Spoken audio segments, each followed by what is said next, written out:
Adolf Eichmann जो SS Nazis के mid to high level rank का ऑफिसर था, जिसका काम था लॉजिस्टिक मैनेज, प्लान और कोऑर्डिनेट करना, जिसमें यूरोपियन टाउन्स के अलग अलग ज्यूज लोगों को फाइनल सॉल्यूशन का प्लान कोऑर्डिनेट करते हैं। एक कोडेड टर्म जो यूरोप के जूइश लोगों का प्लान मास मर्डर बताता है। क्रॉस चेक करते हुए इन्वेस्टिगेटर्स कॉन्फिडेंट हो गए कि ये एक ऑर्डिनरी फैक्ट्री वर्कर असल में एडोल्फ आइकमैन है। मिलिट्री रेड नहीं थी, एक कोवर्ट स्नैच ऑपरेशन था। एडोल्फ आइकमैन को कैप्चर करने की ये जो पूरी स्टोरी है, वर्ल्ड वॉर 2 के बाद जब हॉलोकॉस्ट का पूरा स्केल धीरे धीरे दुनिया के सामने आता है, डॉक्यूमेंट, फोटोग्राफ और सर्वाइवर्स के टेस्टिमोनियल थ्रू, हॉलोकॉस्ट एक सिस्टमेटिक प्लान्ड गवर्नमेंट प्रोसिक्यूशन और मर्डर था, जिसमें नाजीज ने 1993 से 1945 तक 6 मिलियन ज्यूस और करोड़ों दूसरे विक्टिम्स जैसे रोमा, डिसेबल्ड लोग और पॉलिटिकल प्रिजनर्स को टारगेट किया। ये कोई रैंडम वायलेंस नहीं था, बल्कि ऑर्गेनाइज्ड प्रोग्राम था जो state institutes, rail networks, police forces और प्रिजनर कैंप्स के थ्रू चल रहा।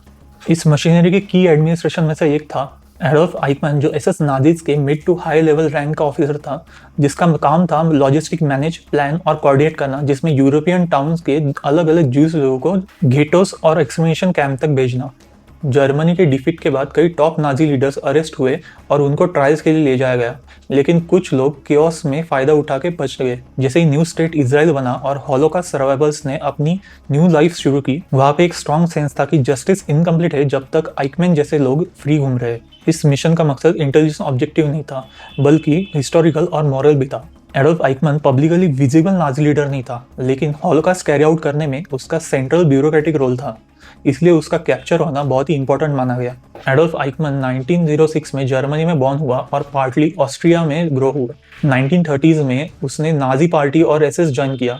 उसने यूएस अफेयर्स में स्पेशलाइजेशन किया, मतलब पॉलिसी और ऑपरेशंस को हैंडल करना जो ज्यूइश कम्युनिटी को टारगेट करती हो।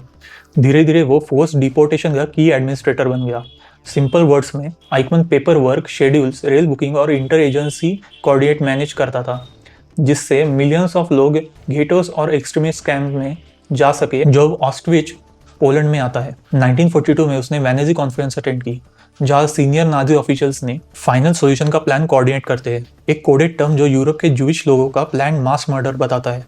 जर्मनी के डिफीट के बाद आइकमैन को अमेरिकन फोर्सेस ने डिटेन किया, लेकिन 1946 में वो फॉल्स आइडेंटिटी पेपर्स का यूज करके एस्केप कर गया। अंडरग्राउंड एस्केप नेटवर्क्स, जिन्हें रैट लाइन्स कहते थे, जो सीक्रेट रूट्स थे फॉर्मर नाजीज के यूरोप से फ्ली करने के लिए, इनके थ्रू वो इटली गया और 1950 में अर्जेंटीना पहुंचा, रिकार्डो क्लेमेंट नाम से। 1950s के एंड तक इजराइल के लीडर्स को स्ट्रांगली बिलीव हुआ कि जो मेजर हॉलोकॉस्ट सर्वाइवर्स थे, उनको जस्टिस दिलाना उनकी ड्यूटी है और नेशनल रिस्पॉन्सिबिलिटी भी, स्पेशली क्योंकि कई सर्वाइवर्स अब इजराइल के सिटीजन बन चुके थे और उनके एक्सपीरियंस भी अभी तक कोर्ट में पूरी तरह से सुने नहीं गए थे। इजराइल की फॉरेन इंटेलिजेंस सर्विस मोसाद, जो ओवरसीज इंटेलिजेंस कलेक्ट करने और कोवर्ट ऑपरेशन कंडक्ट करने के लिए रिस्पॉन्सिबल है, उन्हें क्रेडिबल लीड्स मिलने लगे कि एडोल्फ आइकमैन अभी भी जिंदा है और अर्जेंटीना में एक फॉल्स आइडेंटिटी से रह रहा है। अब यह एक्स्ट्राडिक्शन, मतलब वो एक फॉर्मल लीगल प्रोसेस जिसमें कंट्री सस्पेक्ट को ट्रायल के लिए दूसरी कंट्री हैंडओवर कर देती है। उस पर ज़्यादा भरोसा नहीं कर सकते थे, क्योंकि आइकमैन फोर्ज डॉक्यूमेंट यूज़ करके वहाँ पे अर्जेंटीना में रह रहा था और उसके अगेंस्ट अर्जेंटीना में कोई एक्टिव केस नहीं था। एक और कंसर्न ये था कि अगर वो अलर्ट हो गया तो वहाँ से भी फ्ली कर सकता है, जैसे दूसरे नाजी लीडर्स कर चुके थे। Prime minister David Ben Gurion और सीनियर सिक्योरिटी ऑफिशियल्स ने कंक्लूड किया कि अगर डिप्लोमेटिक सॉल्यूशन का वेट किया जाए तो चांस परमानेंटली मिस हो सकता है, इसलिए डिसीजन को एक्ट सीक्रेटली लिया गया, एजेंसी एविडेंस की स्ट्रेंथ पर और पब्लिक ट्रायल्स के इंपॉर्टेंस की बेसिस पर। एडोल्फ आइकमैन को फाइंड करना और उसे कैप्चर करना एक स्लो मेथोडिकल प्रोसेस था, क्योंकि वो वहाँ पे एक फॉल्स आईडी से रह रहा था और बाकी ऑर्डिनरी लोगों के साथ ब्लेंड हो चुका था। लेकिन ब्रेक थ्रू एक मिक्स के थ्रू आया।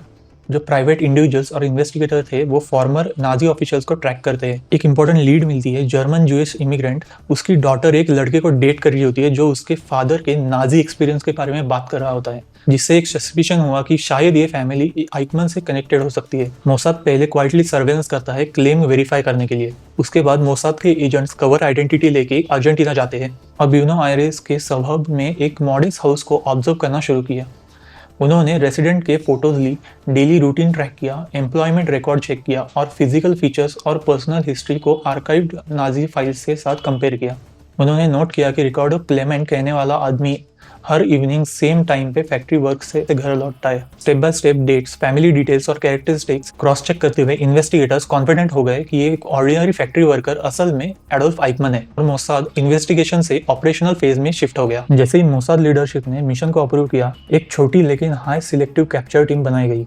इस टीम के मेंबर्स इंटेलिजेंस, सर्वेलेंस और फील्ड ऑपरेशंस यूनिट से लिए गए थे, जिनको डिसिप्लिन, लैंग्वेज एबिलिटी और अंडरकवर काम के एक्सपीरियंस के बेसिस पे लिया गया था। उनको इंस्ट्रक्शंस बिल्कुल क्लियरली दी गई थी कि आइकमन को जिंदा कैप्चर करना है, गनफायर अवॉइड करना है और पब्लिक डिस्टर्बेंस बिल्कुल भी क्रिएट नहीं करनी और ऑपरेशन का कोई विजिबल ट्रेस नहीं छोड़ना। ये कोई मिलिट्री रेड नहीं थी, एक कोवर्ट स्नैच ऑपरेशन था। टीम ने एरिया के मैप स्टडी किए, ट्रैफिक पैटर्न्स देखे, लाइट कंडीशंस चेक की और पुलिस रिस्पांस टाइम का एस्टिमेट लगाया। टाइम और पोजीशनिंग परफेक्ट करने के लिए मल्टीपल रिहर्सल्स किए गए without real action. Safe house false name पर रेंट किया गया और ऐसे व्हीकल्स अरेंज किए गए जो अटेंशन अट्रैक्ट ना करे। एजेंट्स ने कोवर्ट स्टोरीज और फोर्स डॉक्यूमेंट्स प्रिपेयर किए ताकि अगर कोई लोकल अथॉरिटी उनसे कोई सवाल पूछे तो फिर उनको कोई भी शक ना हो। प्लान एक की प्रेडिक्टेबिलिटी पे बेस्ड था। आइकमन का daily routine walk bus stop से घर तक। 11 मई 1960 की शाम कैप्चर टीम बस स्टॉप और आइकमन के घर के बीच के क्वाइट रोड पे अपनी पोजीशन ले चुकी थी। उन्होंने अपना टाइमिंग उसके आफ्टर वर्क शेड्यूल के हिसाब से सेट किया था। कुछ एजेंट्स पार्क्ड कार के पास खड़े थे जिसका हुड उठा हुआ था ताकि लगे कि वो मैकेनिकल प्रॉब्लम हैंडल कर रहे हैं। जब आइकमन की बस आई और उसमें वो नहीं दिखा, तब एक शॉर्ट मोमेंट के लिए टीम ने मिशन को अबॉर्ट करने के बारे में सोचा, क्योंकि ये पूरा ऑपरेशन टाइमिंग और प्रेडिक्टेबिलिटी पे बेस्ड था। पर फिर भी टीम ने थोड़ा और वेट करने का डिसीजन लिया। थोड़ी देर बाद एक बस आती है और आइकमन उसमें से उतरकर अकेले रोड साइड पर चलने लगा। एक एजेंट उसके पास गया और स्पेनिश में कैजुअली क्वेश्चन पूछा, सिर्फ उसको स्लो डाउन करने के लिए। जैसे ही आइकमन हेजिटेट हुआ, बाकी टीम तुरंत आगे बढ़ी, उसके आर्म्स पिन किए और कुछ ही सेकेंड्स में उसे ग्राउंड पर गिरा दिया। पूरा सीजर 1 मिनट से भी कम टाइम में पूरा हुआ, बिना किसी गन शॉट के और पब्लिक अलार्म के।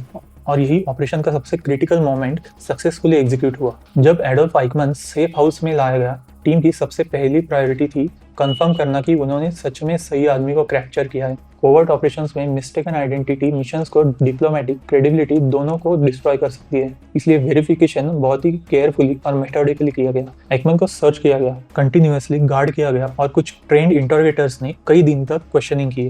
आइकमन के आंसर्स को नाजी रिकॉर्ड्स और बायोग्राफिकल डिटेल्स के साथ कंपेयर किया गया। Scars, physical features, family members के नेम और नाजीज में उसकी पोजीशनिंग चेक की गई। शुरू में आइकमन गलत आंसर दे रहा था, लेकिन सस्टेन क्वेश्चंस के बाद ग्रेजुअली एडमिट कर दिया कि वो कौन है। साथ ही मोसाद ने सेफ हाउस की स्ट्रिक्ट सीक्रेसी मेंटेन की जा रही थी और ट्रांसपोर्ट प्लान्स पैरेलली फाइनलाइज किए गए।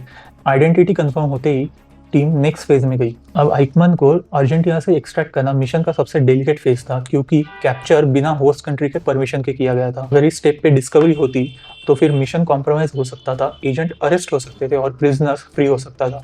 मोसाद ने एग्जिट प्लान कोऑर्डिनेट किया ऑफिशियल इजरायली डेलीगेशन विजिट के अराउंड, जो अर्जेंटीना के 158 इंडिपेंडेंस एनिवर्सरी पे था। ये एयर ट्रैवल को कवर प्रोवाइड कर रहा था और किसी भी तरह का शक ना हो, इसकी पूरी तैयारी हो चुकी थी। आइकमन को कुछ दिनों तक सेफ हाउस में बंद कर दिया गया ताकि एजेंट्स फोर्ज डॉक्यूमेंट प्रिपेयर कर सके, जिसमें वो एक इजरायली एयरलाइन क्रू मेंबर दिखा रहे थे। डिपार्चर से पहले डॉक्टर ने कंट्रोल्ड सीडेटिव, एक मेडिकल कामिंग ड्रग आइकमन को दिया ताकि वो वीक और अनवेल लगे लेकिन असिस्टेंस के साथ मूव कर सके। उसको एयरलाइन यूनिफॉर्म पहनाया गया और एजेंट जो कलीग का रोल प्ले कर रहे थे, उनके सपोर्ट में एयरपोर्ट प्रोसीजर कंप्लीट की गई बिना किसी अटेंशन को अट्रैक्ट किए।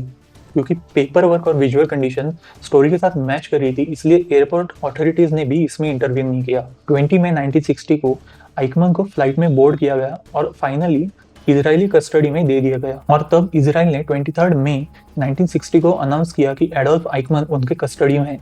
एडोल्फ आइकमन का ट्रायल शुरू हुआ जेरूसलम में अप्रैल 1961 में इजराइल के सिविलियन कोर्ट में, और बहुत ही क्विकली ये 20th सेंचुरी का मोस्ट फॉलोड लीगल प्रोसीजर बन गया। उसके चार्जेस लगे इजराइल के नाजी और नाजी कोलैबोरेटर पनिशमेंट लॉ के under. Crime against humanity, war crimes और क्राइम्स अगेंस्ट ज्यूइश पीपल, ये legal category large scale atrocity के लिए यूज होती है जो सिविलियन के अगेंस्ट कमिट की जाए। ये हिस्ट्री का पहला ट्रायल था जो टेलीविजन पे वाइड लेवल पे ब्रॉडकास्ट किया गया। कोर्ट प्रोसीडिंग के दौरान हॉलोकास्ट सर्वाइवर्स ने डिटेल टेस्टिमोनी दी। जिससे आइकमैन को उसके एक्शन की ब्रूटल रियलिटी के सामने डायरेक्टली कन्फ्रंट लिया गया। अपनी डिफेंस में आइकमैन ने सिर्फ ये आर्गुमेंट दिया कि वो सिर्फ ऑर्डर फॉलो कर रहा था, एक क्लेम जो उसकी पर्सनल रिस्पॉन्सिबिलिटी को दिखाने के लिए था। लेकिन कोर्ट ने उसके आर्गुमेंट्स को रिजेक्ट कर दिया और उसके सभी काउंट्स पे उसको गिल्टी डिक्लेयर कर दिया। दिसंबर 15, 1961 को उसे डेथ सेंटेंस दिया जाता है और ये सेंटेंस मई 31, 1962 को कैरी आउट किया जाता है। आज तक ये इजराइल की हिस्ट्री का सिर्फ एक ही डेथ सेंटेंस केस माना जाता है। Thank you.